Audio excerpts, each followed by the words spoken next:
It's time for Tech Talk with Matthew Dickerson on Binjang 91.5. Good afternoon, Matthew. Good afternoon, Tony. Another hot one today. Nothing better to do than sit around, listen to Binjang Radio and talk about technology. Well, that's always the case, hot or cold. True. You should know that by now, Matthew. That's right. Now, should people with pacemakers be concerned about using the latest phones with stronger magnets? I noticed that there's been a directive put out by Apple about this. Yeah, you're right. And it's interesting because in the past, people with pacemakers have been told that their phone is okay, maybe be aware of it, maybe not stick the phone in your top pocket right near where your heart is.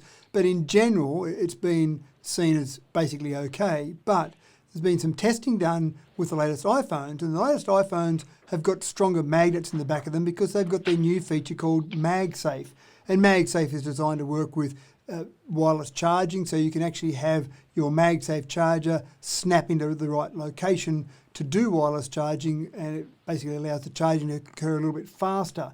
But the magnets in there are a little bit stronger, and it's more the magnets rather than the electromagnetic signal put out by the phone that's caused some pacemaker manufacturers and some doctors to be a little bit concerned. So they're now saying, basically, the public service announcement as part of this, Tony, is basically a safe distance for customers with pacemakers is to have it more than 15 centimetres away from the iPhone 12, or if it's actually wirelessly charging, more than 30 centimetres away. And the 30 centimetres away is not too bad because if it's wirelessly charging, you're probably not going to be putting it right next to where your heart is because obviously it's on a wireless charger, normally sitting on a desk or similar. But it's more the 15 centimetres away the rest of the time that's probably a concern. And again, if you've got it in your trouser pocket or in your hand, it's probably okay. But in your top pocket or in a suit pocket, for example, if you've got a suit jacket on the inside pocket, a lot of people put their phone in there, that might be too close. So this is a little bit new and something that maybe they didn't think of when they designed the whole MagSafe concept to make wireless charging a bit easier. That doesn't sound too good, Matthew, I have to say. No, it'll be interesting to see what they do with their next model, whether they think this is a big enough concern to make changes to it, because MagSafe is something that's very different on an iPhone compared to everyone else. This was a competitive advantage for Apple over the various other manufacturers. So whether or not they make some changes for the iPhone 13 or they're happy to take the risk with the public service announcement associated with it, it'll be interesting to see what happens. Yeah. Well, I know what I think on that. Now, balloons or satellites? We've talked about balloons and we've talked about satellites when it comes to the internet access, particularly when it came to the satellites. We've talked about Elon Musk's rollout, I think, at one stage. And so who do you reckon is going to win the race with the two options? Well, the race has kind of been won, Tony. Google on the weekend announced that their concept with balloons called Loon is dead and buried. So they've come back down to earth with a bit of a crash.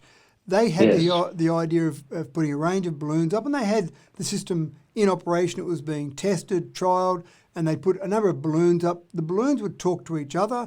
The balloons would talk to the ground. So if you access over areas that essentially were pretty hard to get to, mountainous terrain, for example, very remote areas, or areas where there wasn't great infrastructure, and they're doing some trials in some areas that were pretty regional and remote areas in different parts of the world, then the concept was working, but they just couldn't see a way that they could make it a long-term sustainable business. So they've basically said they've canned that. Facebook previously had canned their idea. They had some drones that they were doing in a similar way to the way that the balloons were up in the air. They had drones that were providing internet access in some of those areas, but they'd given up on that concept a little while ago. So really it comes down to satellite-based services. You're right, we have talked about them before. Keep in mind that this isn't geostationary. The Australian concept with the NBN satellites, and I do hesitate to say NBN there, but they've got geostationary satellites, and they sit at 35,786 kilometres above the Earth, which means that you've got this huge amount of latency. But the sort of satellite concept we're talking about are the low Earth orbit, LEO satellites. So instead of having one satellite sitting above Wellington and that provides access there directly because you've got that satellite that always stays above the same point on Earth, then the low Earth orbit satellites have got a number of satellites spinning around. There was a satellite service called Viridian, which gave telephone services, and essentially that had 52 satellites to cover the Earth. But we're talking about more than 52 here, Tony. We're talking about potentially satellite service providers having 42,000 satellites up in the air. And obviously that starts to get pretty crowded up in space. But because they're closer to the Earth, they're spinning around the Earth, and it's got to keep handing the signal off onto the subsequent satellite. And that obviously means that you've got more satellites to provide that service, and you've got to be able to always see a satellite. So it'll be interesting to see how this develops. Sometimes you might say, rather than launching 42,000 satellites, maybe it's easier just to construct towers on the Earth. But obviously the satellite service is something that some companies see as the way to go. Yes. I guess it always gets down to cost in the finish, doesn't it? It does. And that's interesting for someone like Google to say they couldn't find a sustainable business model for the Loon service. Obviously, Google have got a few dollars in the bank, so they could sustain some losses for some time, but at some point they've got to make sure that they've got to be able to have some business model, and they just couldn't see a future for it. Yes. Now, Matthew, I've never been rescued by a helicopter, I have to say. I've been up in one, though, and a major risk is the litter spinning out of control. Those blades spinning out at the back. And so what gadget has been invented to make this safer? It's not something that anybody really thinks about until something goes wrong. No, that's right. So the litter is a little thing that looks like a bed that gets basically lowered down to rescue someone. So a helicopter might be sitting there 100 metres, no, not that far, probably 50 metres above the Earth. They drop the cable down with the litter on it, and someone gets strapped into it, then it gets picked up.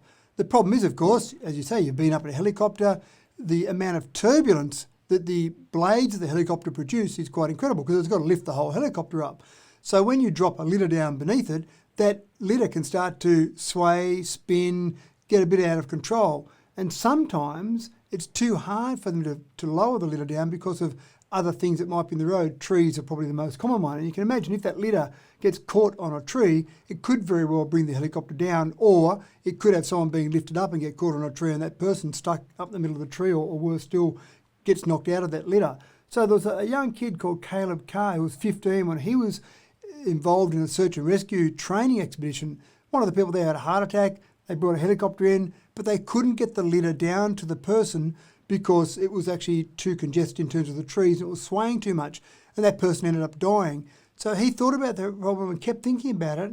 In the end, he started a company. Now, 11 years later, he's got a little joint thruster unit that actually goes onto the litter of a helicopter rescue unit. So essentially, it's got forward thrusters and back thrusters that go into both side directions. So you've got the both axes covered, and as that litter is being lowered down, or in fact as it's being lifted up, those thrusters can actually blow air out one side or the other, and front or the back, to actually keep the litter balanced. It's got obviously some devices on the litter itself that means that you don't have to have someone controlling it. It autonomously will stabilise that litter that's being dangled down from a helicopter. Brilliant system. Sounds incredibly simple, but as many good inventions do, they do sound simple, but a great way to keep that litter stable as it's dropped down to rescue someone. I can see in a few years' time, every litter that's at the bottom of a rescue helicopter will have something like this installed on it.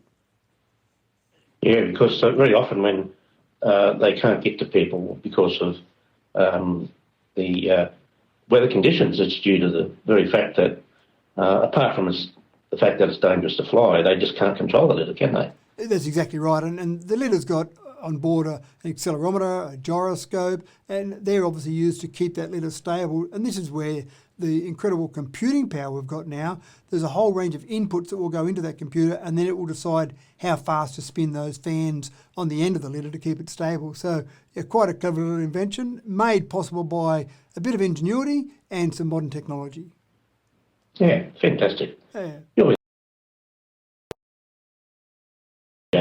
91.5 with Matthew Dickerson. Stick around next week for our 2 episodes going back to Tuesday. In the meantime, it's back to all the great music and information. Thanks, Tony. We'll talk to you next week. Thanks, Matthew.